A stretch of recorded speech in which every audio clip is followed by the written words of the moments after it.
우리 여호수아 8장 10절에서 우리 29절 말씀 함께 보도록 하겠습니다. 여호수아 8장 10절에서 29절 말씀입니다.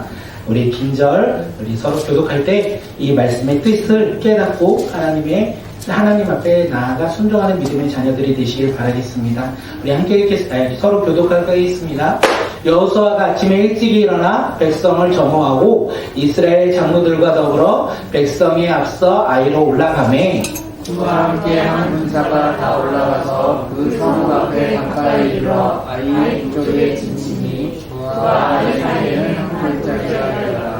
그가 약 5,000명을 택하여 성읍 서쪽 베델과 아이 사이를 매복시키니 이와 같이 성읍 쪽에는 온 군대가 있고 성읍 서쪽에는 호병이 있었더라.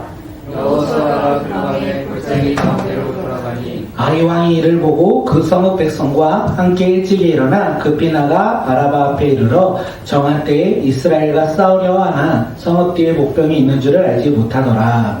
여호수아가 온 이스라엘이 그들 앞에서 거짓스럽게 악착하여 광야로 도망하니 그 성읍에 있는 모든 백성이 그들을 추격하려고 모여 여호수아를 추격하며 유인함을 받아 아이 성읍을 멀리 떠나니 아이와 베델에 이스라엘을 따라가지 않는 자가 하나도 없으며 성문을 열어놓고 이스라엘을 추격하였더라. 여호와께서 여호수아에게 이르시되 내 손을 잡은 단창을 들어 아이를 가리키라. 내가 이 성읍을 내 손에 넘겨주리라. 여호수아가 그의 손에 잡은 단창을 들어 그 성읍을 가리키니 그의 손에 드는 순간에 복병이 그들의 자리에서 급히 일어나 성읍으로 달려들어가서 점령하고 그 성읍에 불을 놓았더라. 아이 사람이 뒤를 돌아본즉 그 성읍에 연기가 하늘에 닿은 것이 보이니 이 길로도 저 길로도 도망할 수 없이 되었고 광야로 도망하던 이스라엘 백성은 그 추격하던 자들에게 돌아섰더라. 여호수아와 온 이스라엘이 그 복병이 성읍을 점령함과 성읍의 연기가 오르는 보고 다시 돌이켜 아이 사람들을 쳐 죽이고 복병도 성읍에서 나와 그들을 치매 그들이 이스라엘 중간에 든지라. 어떤 사람들은 이쪽에서 어떤 사람들은 저쪽에서 쳐 죽여서 한 사람도 남거나 도망하지 못하게 하였고 아이와 사람들아 여호수아 앞으로 끌어왔더라. 이스라엘이 자기들을 광야로 추격하던 모든 아이 주민을 들에서 죽이되 그들을 다 칼날에 엎드려지게 하며 진멸하기를 마치고 온 이스라엘이 아이로 돌아와서 칼날로 죽이매 그날 그들을 아이 사람들을 다른 나가고 단창이라. 아이 주민들을 진멸하여 바치기까지 여호수아가 단창을 잡아 든 손을 거두지 아니하였고 오직 그 성읍에 가축과 들어간 것은 여호와께서 여호수아에게 명령하신 대로 이스라엘이 탈취하였더라. 이에 여호수아가 아이를 불살라 그것으로 영원한 무더기를 만들었더니 오늘까지 황폐하였으며 함께 읽겠습니다. 그가 또 아이 왕을 저녁 때까지 나무에 달았다가 해질 때에 명령하여 그의 시체를 나무에서 내려 그 성읍 어귀에 던지고 그 위에 돌로 큰 무더기를 쌓았더니 그것이 오늘까지 있더라. 아멘. 오늘 꿈꾸는 예배 오신 모든 분들을 주님의 이름으로 환영하며 우리 사랑합니다. 오늘 이 예배를 통하여 하나님의 나라와 복음을 우리의 삶에서 담대하게 거침없이 전하고 가르치는 믿음의 교회와 자녀들이 바로 오늘 우리가 되길 바라겠습니다. 하나님께서 우리에게 주신 말씀의 제목은 하나님의 때입니다. 함께 제목 읽겠습니다. 시작. 하나님의 때. 사실 오늘 본문은 언제 설교를 했어야 되냐면 12월 둘째 주일에 설교할 내용이었어요. 그래서 지난 한 달 그 말씀을 준비했다라는 거예요. 그런데 그때 설교를 하지 못하였고 오늘 1월 셋째 주에 설교를 하게 되었습니다. 제가 12월 둘째 주에 설교를 준비하고자 했었고 1월 셋째 주에 설교를 하는 사이사이에 설교를 조금 준비했어요. 중간중간에 설교를 준비하면서 이런 생각이 들었습니다. 과연 오늘 본문으로 언제 설교할까? 이런 생각이 들었던 거예요. 이런 생각을 하다 보니까 제 삶에서 12월 둘째 주일에 오늘 본문을 가지고 설교하는 것이 당연한 것이 아니라 죄송해요. 12월 둘째 주에 설교하는 것이 특별한 일이 아니라 당연한 것이다 이렇게 생각이 들었어요. 그런데 그 당연한 일상이 무너지고 어쩔 수 없는 상황 속에 있다 보니 설교도 저의 삶도 당연한 것은 단 하나도 없다라는 생각이 들었습니다. 오늘 우리의 삶에 당연한 것은 단 하나도 없습니다. 믿으십니까? 우리의 삶은요, 특별하다라는 거예요. 당연한 것이 아니라 우리의 삶은 특별하다는 것입니다. 그런데 오늘 우리는 특별한 하루를 보내고 계십니까?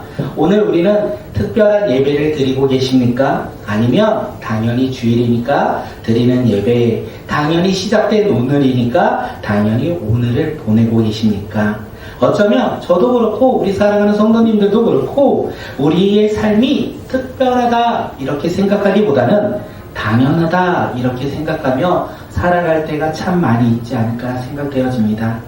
당연한 하루 오늘을 살아가기 위해서 우리는 당연히 내일을 준비하며 살아가고 있습니다. 그런데 그런 당연한 삶 속에서 작은 돌멩이가 12월에 저희 가정 가운데 저의 삶에 던져졌어요. 그러므로 인하여 우리는 알 수 없는 상황 속에 빠진다는 거예요. 그때 당연한 것이 없다는 것을 깨달았습니다. 그때 당연함이 아니라 특별하구나, 오늘의 하루가 특별하구나 라는 생각이 들었습니다. 그런데 이게 저의 생각만 아니라 우리 교회를 보니까 우리가 2022년 교회의 예배와 행사를 진짜 다양하게 준비했었어요. 그런데 우리가 한 번도 겪어보지 못한 이 코로나19 이것으로 인하여 우리는 거의 모든 것을 할 수 없는 상황 가운데 있었어요. 생각해보니까 당연한 것이 아니라 예배를 드리고 행사를 갖는 것도 특별하다는 생각이 들더라고요. 작은 돌멩이 하나로 인하여 우리는 당연한 것이 아니라 특별한 오늘, 그리고 그 오늘을 살아갈 때 주님이 주신 은혜를 누리며 살아간다 라는 생각이 들었습니다. 오늘 우리의 삶은 당연한 것이 아니라 특별한 삶입니다. 특별한 삶을 살아갈 때 우리는 바라보며 살아가는 것이 있어요. 그것이 무엇이냐면 우리의 때가 아니라 하나님의 때예요. 오늘 우리는 당연하다 생각하며 살아간다면 우리의 때, 나의 때를 기다리며 살아갑니다. 12월 둘째 주일에 제가 설교를 준비하고자 계획을 했어요. 그리고 그날 설교하는 것은 저의 시간이었고 저의 때였습니다. 하지만 저는 결국 12월 둘째 주일에 설교하지 못했습니다. 그리고 설교 준비도 하지 못했어요. 그러면서 과연 이 본문은 언제 설교할까? 이렇게 생각하는데 오늘에서야 이 본문을 가지고 설교합니다. 오늘 우리는 계획하고 준비하며 살아갑니다. 근데 그게 나의 때가 될 때가 참 많이 있다 라는 생각이 돼요. 우리가 특별하다, 우리는 특별한 삶을 살고 있다 이렇게 살아간다면 특별하게 하나님의 때를 바라보며 살아간다는 거예요. 나의 때가 아닌 하나님의 때. 오늘 우리는 당연한 삶을 사는 어리석은 사람들이 아니라 특별한 하루를 살아가는 믿음의 자녀들이 되었으면 좋겠고 오늘 우리의 삶이 특별한 하루가 되시길 바라겠습니다. 그리고 우리가 살아가는 때, 나의 때가 아니라 하나님의 때를 기다리며 살아가는 믿음의 자녀들이 되시길 바라겠습니다. 이 시간 옆 사람을 한번 보고 이렇게 서로를 축복했으면 좋겠어요. 당신의 삶은 당연한 것이 아니라 특별합니다. 우리 서로를 바라보며 특별한 우리 사랑하는 성도들 바라보며 인사하도록 하겠습니다. 시작. 당신의 삶은 당연한 것이 아니라 특별합니다. 우리의 당연한 삶이 아니라 특별한 삶을 사시는 우리 사랑하는 성도님들, 특별한 삶을 하나님의 때에 맞춰 살아가는 믿음의 자녀들이 되길 바라겠습니다.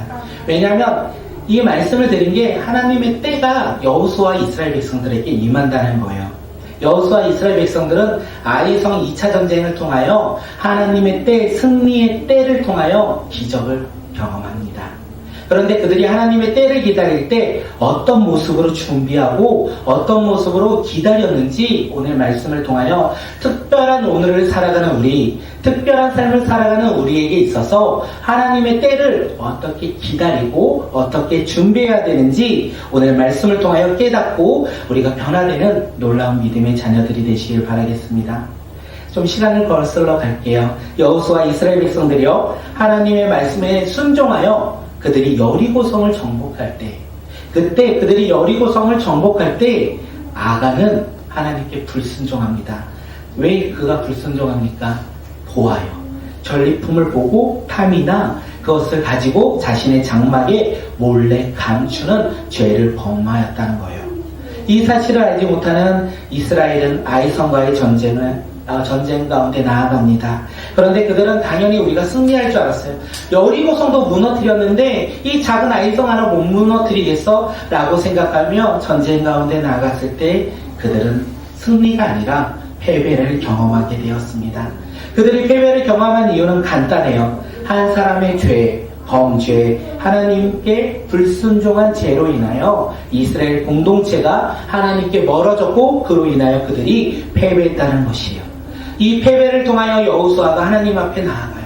어떻게 나아갑니까? 슬퍼하며 옷을 찢고 하나님 궤 앞에 나아가 땅에 얼굴을 엎드려 기도했다는 거예요. 어디 여호수아만 기도합니까? 이스라엘 장로들도요, 여호수아를 따라 슬퍼하며 기도했습니다. 그리고 주님은 말씀하세요. 그 기도를 들으시고 주님께서 이 아이성가의 패배에 대한 이유를 말씀하세요. 이 말씀을 듣고 여호수아가 제비뽑기를 통하여 한 사람을 선택합니다. 그 한 사람이 누굽니까? 바로 죄를 범한 아간이 뽑혔고 그가 죄를 실토함으로 말미암아 그는 죽음을 당하였다는 거예요. 그가 죽었을 때 어떻게 됩니까? 하나님의 진노가 그쳤더라.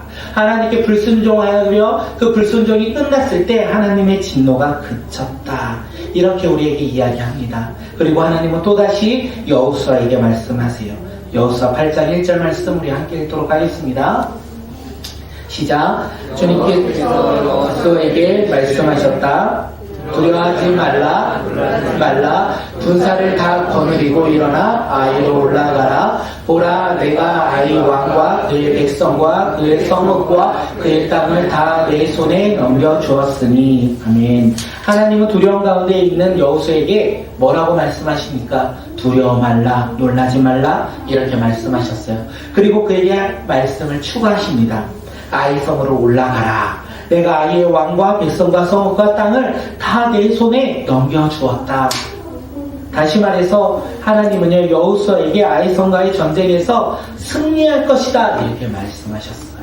이렇게 말씀하시고 여리고성처럼 그들이 순종하여 나가는 것이 아니라 하나님은 그들에게 승리할 수 있는 방법, 비법을 알려주셨다는 거예요. 그것이 무엇입니까? 오늘 우리가 읽었던 말씀, 군인을 매복하는 것. 군인을 매복하면 그들이 승리할 수 있다라고 하나님께서 말씀하셨어요. 매복을 통하여 하나님은요, 아이성과의 전쟁에서 여호수아와 이스라엘 군인들이 승리할 것을 선포하셨다는 것이에요. 여호수아는 하나님의 말씀을 들었습니다. 그리고 즉각적으로 순종하기 시작해요. 아이성을 공격하고자 모든 군인들을 이제 아이성으로 올려보냅니다. 그리고 용사 3만을 뽑아요. 그리고 그 용사 3만은 아이성 뒤로 가서 매복하고 공격할 때까지 숨어 있어라, 이렇게 명령을 합니다. 그리고 여호수아가 아이로 올라갑니다. 근데 그가 어디에 의해서 올라간지 아십니까? 리더였고 장군이었기 때문에 그는 죽으면 되지 않게 후발대에 있어야 돼요. 그런데 그는 이스라엘 장로들과 더불어 두려움 가운데 있는 백성들, 이스라엘 백성들보다 앞장서서 아이로 올라갔다는 거예요. 제일 먼저 앞장서서 여호수아가 아이성과의 전쟁에 나아갔다는 것을 우리가 알 수 있습니다. 여호수아는 하나님의 말씀을 들었습니다. 그리고 순종하여 그렇게 전쟁터 가운데 나갑니다. 지난번에 전쟁에서 이 패배한 이스라엘 백성들은 어떤 마음으로 아이성에 올라갔겠습니까? 그들은 하나님을 바라보지만 두려움 가운데 올라가지 않을까 생각되어져요. 그런데 여호수아가 그들보다 앞장서서 올라가고 있습니다. 전쟁을 맞이하고 있다는 거예요. 이 이스라엘 백성들이 지금 여호수아의 모습을 통하여 어떤 느낌을 가졌겠습니까? 그들은 두려움이 아니라 승리의 마음을 갖기 시작했어요. 승리의 이 소망을 품기 시작했어요. 하나님의 자녀 이 여호수아, 우리를 이끄는 여호수아가 앞장서서 나가고 있다는 그 모습을 봄으로 인하여 이스라엘 백성들 가운데 두려움은 떠나가기 시작하고 승리의 소망이 그들 가운데 일어나기 시작했다는 것입니다. 여호수아는 용기를 가진 리더였습니다. 하나님의 말씀에 순종하여 세상을 두려워하지 아니하고 용기를 갖고 하나님 앞에 나아갔던 리더였습니다. 어디 그뿐만 아닙니다. 신약시대에 보면 이방인의 사도로서 열방을 향해 복음을 전했던 사도 바울이요, 고린도 교회에게 이런 말을 해요. 어떤 말이냐면 함께 고린도전서 11장 1절 우리 말씀 함께 읽도록 하겠습니다. 시작. 내가 그리스도를 본받는 자가 된 것 같이 너희는 나를 본받는 자가 되라. 사도 바울이 담대하게 이렇게 얘기해요. 내가 그리스도를 본받은 것 같이 너희도 나를 본받는 자가 되라. 담대하지 않습니까? 멋지지 않습니까? 어떻게 이런 고백을 할까요? 오늘 말씀을 준비하면서 이 두 가지 리더의 모습이 제 삶 가운데 있었으면 좋겠다라는 생각을 참 많이 했습니다. 우리 모두에게도 동일했으면 좋겠지만 특별히 저에게 적용해서 이런 여호수아 같은 리더가 되었으면 좋겠다, 용기 있는 리더가 되었으면 좋겠다라는 생각을 되게 많이 했습니다. 우리가 살아갈 때 세상 속에서 근심과 두려움 가운데 살아가고 계시지 않습니까? 행복과 즐거움 가운데서도 우리가 살아가지만 외로움과 슬픔 가운데서도 오늘 하루 살아가고 있는 것이 우리의 삶 아닙니까? 제가 그때 함께 했으면 좋겠다라는 생각이 들었습니다. 슬픔 가운데 있을 때 저와 함께 하나님의 나라를 바라보며 우리 믿음으로 비록 힘들지라도 함께 승리할 수 있는 믿음의 공동체로서 우리가 성장하며 나아갔으면 좋겠다, 이런 생각이 들었습니다. 또한 사도 바울처럼 믿음이 많이 성장한 후에 이렇게 한번 고백했으면 좋겠다. 예수 그리스도를 본받고 내가 예수 그리스도를 본받은 것처럼 우리 사랑하는 성도님들, 다음 세대의 우리 여러분들 저의 믿음을 본받아라. 이렇게 지금 말고요. 나중에 믿음이 더욱더 성장한 후에 진짜 멋지게 성장한 후에 이렇게 한번 선포 한번 해보는 게 저의 믿음의 작은 소망이 아닐까 생각되어집니다. 제가 이 말씀을 준비하면서 지난주에 저희 송구영신 예배에 설교해 주셨던 김웅기 교수님을 찾아갔어요. 그래서 감사 인사를 드렸고, 그리고 이런저런 이야기를 나누면서 한 이야기 가운데 이 얘기가 생각이 나더라고요. 교수님께서 저에게 이런 말씀을 하셨습니다. 교회가 목사를 성장시키는데 꿈꾸는 교회는 담임 목사를 믿음으로 잘 성장시킨 것 같다, 이런 말씀을 하셨어요. 그 말씀에 참 많이 공감이 되어지더라고요. 세상 사람들은 이렇게 얘기합니다. 목사가 교회를 성장시킨다, 이렇게 말을 하지만 사실 교회는 목사가 성장시키는 것이 아니라 교회가 목사를 믿음이 성장할 수 있도록 성장시킨다라는 생각이 들었어요. 그러면서 제 마음 가운데 이런 이런 다짐이 들더라고요. 내가 믿음 안에서 더 많이 성장했으면 좋겠다. 내가 여기에서 멈춘 것이 아니라 조금 더 내가 믿음 안에서 성장했으면 좋겠다라는 생각이 들었습니다. 그러기 위해서 이제 같이 노력해야 돼요. 어떤 노력을 해야 되냐면, 분명 제가 말씀드렸어요. 교회가 목사를 성장시킨다. 성도님들이 저를 성장시켜 주셔야 된다는 거예요. 제가 믿음이 자라날 수 있도록 저를 성장시켜 주셔야 된다는 거예요. 어떻게요? 기도 제목을 주시고 제가 기도의 자리로 나아갈 수 있도록, 또 삶의 다양한 모습들을 저에게 말씀해 주셔서 그것을 갖고 하나님의 말씀 앞으로 나아갈 수 있도록 저에게 기도 제목도 보내주시고, 그리고 제가 힘들고 어려울 때마다 말씀해 주시면 하나님의 말씀을 함께 보고 하나님의 말씀 앞으로 나아갈 수 있도록 그 자리를 많이 만들어 주셔야 돼요. 제가 자라나고, 그리고 저의 믿음이 더욱더 자라나 우리 함께 기도하며 우리가 나아갔으면 좋겠다라는 생각이 들었습니다. 교회는요, 한 사람의 영혼을 세워 나가는데 사랑을 베풀고, 그리고 그를 위해 품고 기도합니다. 사랑하는 성도님들이 저의 믿음이 자라날 수 있도록 저를 더 많이 사랑해 주시면 좋을 것 같아요.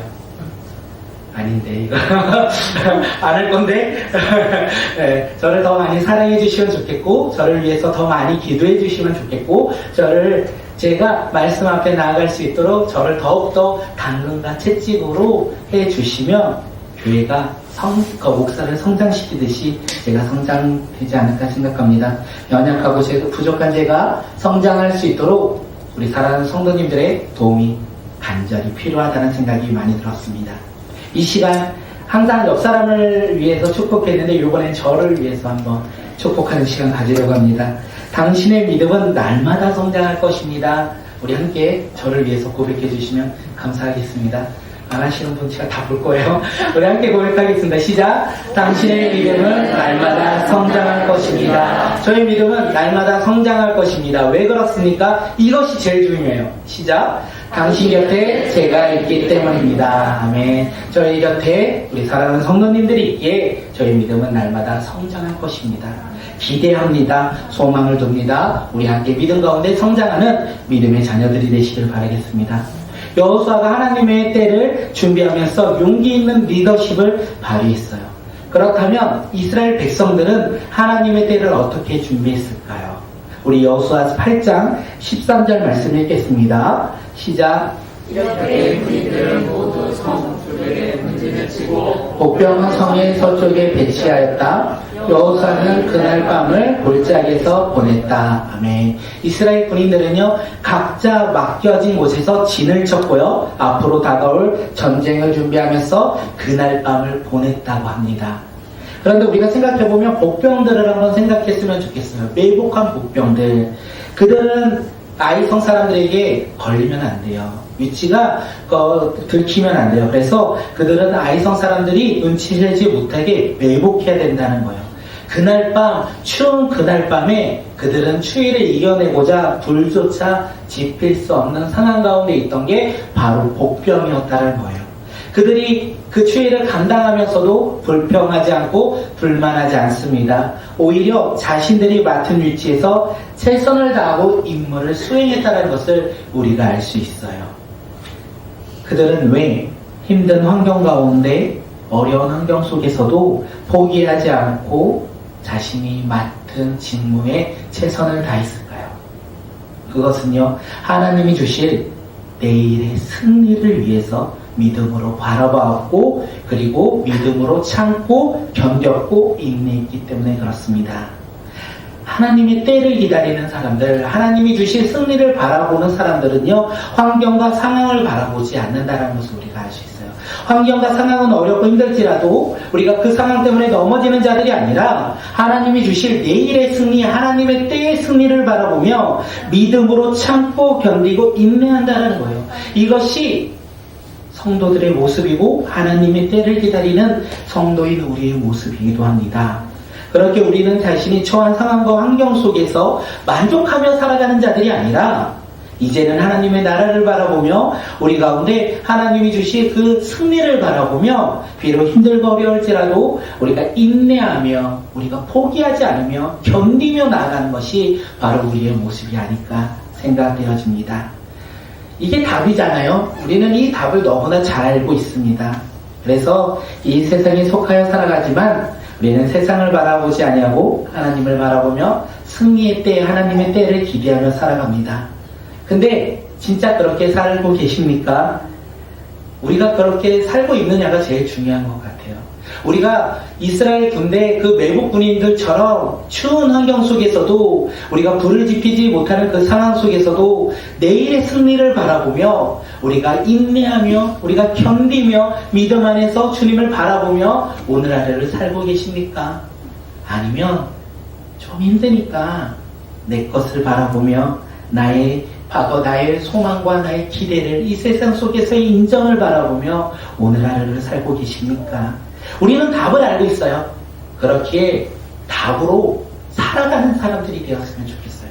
답을 알고 있는 자들, 지식과 지혜를 가지고 있는 자들이 아니라 삶의 모습으로 순종하며 살아가는 믿음의 자녀들이 되시기를 바라겠습니다. 우리 교회 안에서 우리에게 주님께서 다양한 직분을 주셨어요. 섬기는 환경을 주셨다는 거예요. 그 직분과 섬기는 환경 가운데 우리가 이제는 주님이 주실 승리, 주님이 주시는 기쁨을 바라보며 우리가 믿음으로 한 걸음 한 걸음 내딛는 믿음의 자녀들이 되었으면 좋겠고, 교회뿐만 아니라 우리가 세상에서도 마찬가지로 우리가 세상의 빛과 소금으로서 우리가 그곳에서 하나님의 영광을 드러내며 살아가는 자들, 주님이 주신 비전을 감당하는 믿음의 자녀들, 그것이 비록 힘들고 어려울지라도 우리가 인내하며 우리가 견디며 포기하지 않는 하나님의 때를 기다리는 믿음의 성도들이 되시길 바라겠습니다.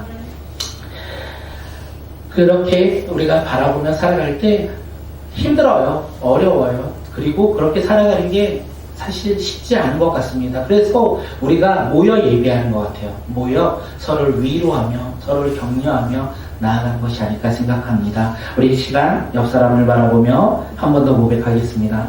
당신은 하나님의 때를 준비하는 사람입니다. 하나님의 하나님의 때 말고 내 때를 기대하는데 하나님의 때를 기대하며 준비하는 믿음의 자녀들, 하나님의 때를 준비하며 살아가는 믿음의 자녀들은 말씀드렸어요. 믿음으로 견디고 포기하지 않고 인내하며 순종하는 사람들, 그 사람들이 오늘 우리가 되길 바라겠습니다. 함께 여호수아 8장 14절 우리 말씀 읽겠습니다. 시작. 아이 왕이 이를 보고 그 성읍 백성과 함께 일찍 일어나 급히 나가 아라바 앞에 이르러 정한 때에 이스라엘과 싸우려 하나 성읍 뒤에 복벽이 있는 줄을 알지 못하더라. 아이 왕은요 여호수아 이스라엘 군인들을 보았어요. 그리고 일찍 일어나 급히 나아가 이스라엘과 싸우고자 했다라는 것입니다. 아이 왕은요 여호수아를 보았고 이스라엘 군인들을 보고 급히 나아가 싸우고자 했다는 거예요. 다시 말해 아이 왕은요 이번 전쟁이 두렵지 않았어요. 아이 왕은 두렵지 않았습니다. 또한 승리의 확신이 있었어요. 그렇기에 여호수아를 보고 아침 일찍 일어나 급히 나아가 싸우고자 했다는 거예요. 주변을 살피지도 않고 경계하지도 않고 그는 그냥 나아가 싸우면 또다시 우리 가운데 승리가 있을 거야 이렇게 생각했다는 것입니다. 쉬운 말로 아이 왕은 지난번의 승리로 인하여 자신감이 가득했어요. 이번에 싸워도 우리가 승리할 것이지 이런 자신감, 다시 말하여 교만함이 그의 마음 가운데 가득했습니다. 그렇기에 그는 주변을 살피지도 않고 나아가 싸웠다라는 것입니다. 아이 왕이 생각한 것처럼 이번 전쟁도 동일하게 흘러갑니다. 전쟁이 일어났습니다. 그런데 여호수아와 온 이스라엘 백성들이 전쟁에서 패배하여 광야 길로 도망갑니다. 그리고 이스라엘 백성들을 쫓아가요. 아이의 군대들이. 이렇게 아이 왕의 생각처럼 이번 전쟁도 이루어지는 것 같아요. 그런데 아이 왕이 모르는 것이 하나 있습니다. 지난번에 여호수아 이스라엘 백성들이 도망간 것은 진짜 전쟁에서 패해서 도망간 것인데 이번에 도망간 것은요 패배해서 도망간 것이 아니라 거짓으로 패배한 척하며 도망가고 있다는 거예요. 거짓으로 패배한 척하며 도망쳤다는 거예요. 그것을 아이 왕은 모르고 있었어요. 그러면서 쫓아갑니다. 그 모습을 아이 성에 있는 군인들이 보았어요. 그래서 자기들이 승리한 것으로 깨닫고 그들도 이스라엘 군인들을 추격하고자 모든 군인들이 나옵니다. 그리고 이스라엘을 추격해요. 어떻게 해요? 성문을 열고요. 그냥 추격하는 거에 관심 있지 성문을 닫을 생각을 안 해요. 성을 지킬 생각을 안 해요. 이스라엘 추격하고자 성문을 열고 아이의 군사들, 모든 군사들이 나왔다는 것을 우리가 알 수 있습니다. 지금 아이 왕은요 교만함으로 인하여 정찰을 하지 아니하고 주변을 경계하지도 않았다는 거예요. 그러므로 말미암아 그들은 어떻게 됩니까? 그 교만과 자만으로 인하여 그들은 이번 전쟁 가운데 승리가 아니라 패배를 맛보았고 멸망당하였다는 것을 우리가 알 수 있습니다.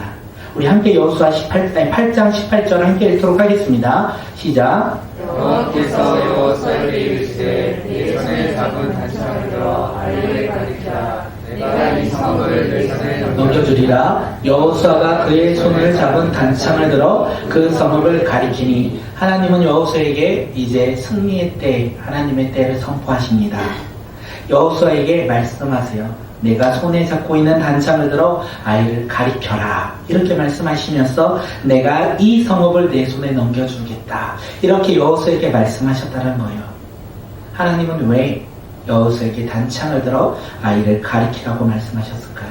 하나님은 왜 승리의 말씀 8장 1절에서 내 손에 넘겨주겠다라는 말씀을 반복적으로 말씀하셨을까요? 여호수아가 두려움 가운데 있기에 그의 이스라엘 백성들에게 용기를 북돋아주고자 그렇게 말씀하신 것일까요? 그렇지 않다는 거예요.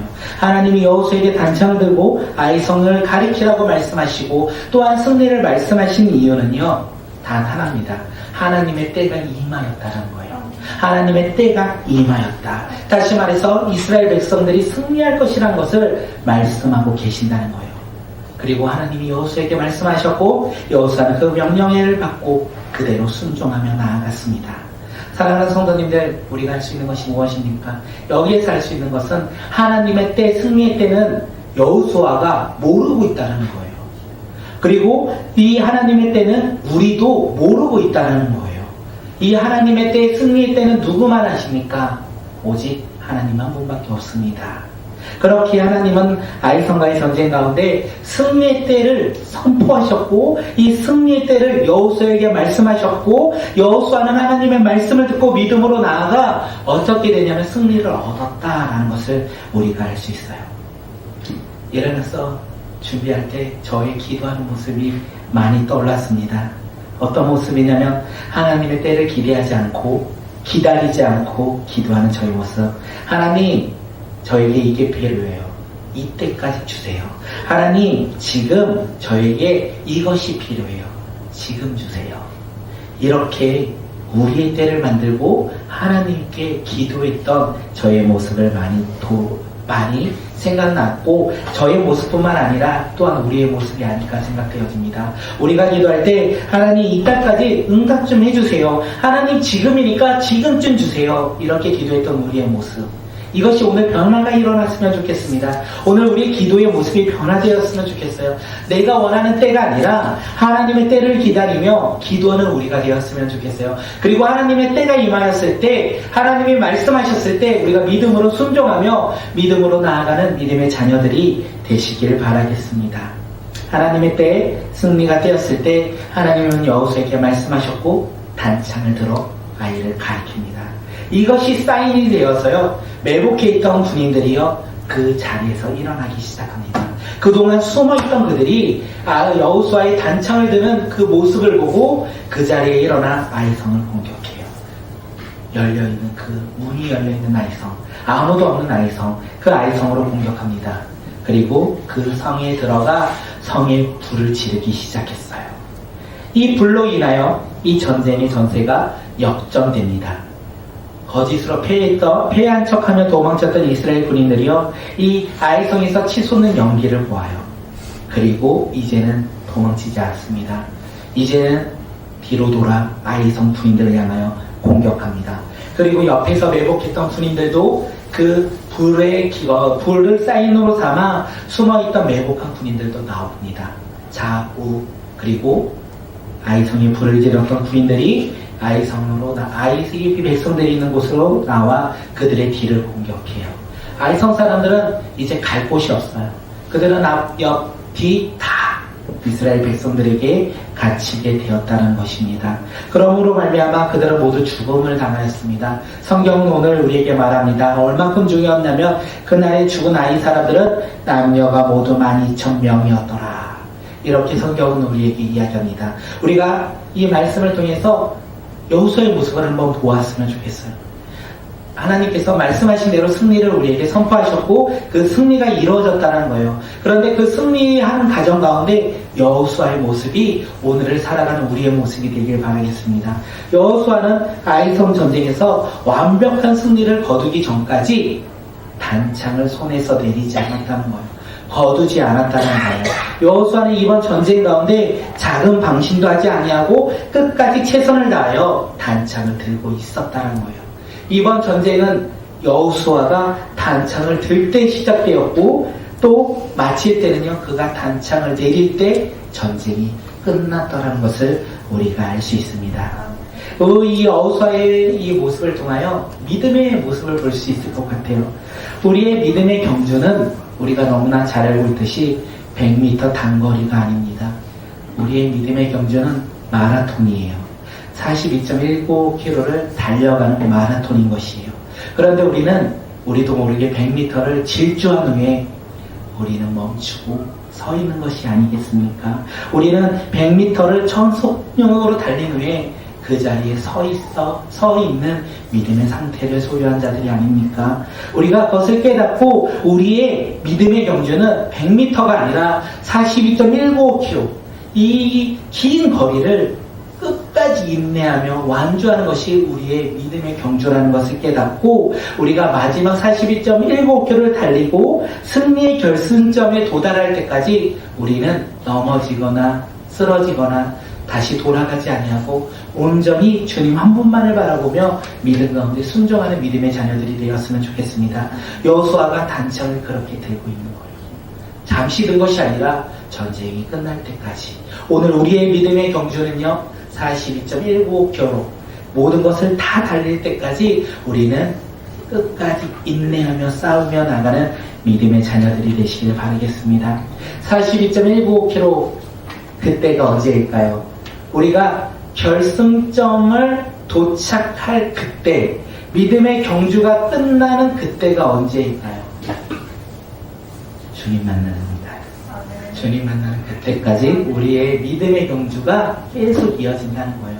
그렇게 작은 것에 흔들리지 마시길 바라겠습니다. 세상의 작은 것에 흔들려서 넘어지는 자들이 아니라 온전히 주님만을 바라보며 우리가 장거리 레이스를 한다 생각하시고 믿음 가운데 인내하며 끝까지 주님 바라보며 완주하는, 믿음을 지키며 살아가는 믿음의 자녀들이 되시길 바라겠습니다. 이 시간 옆 사람을 바라보며 마지막으로 이렇게 고백하고 찬양하겠습니다.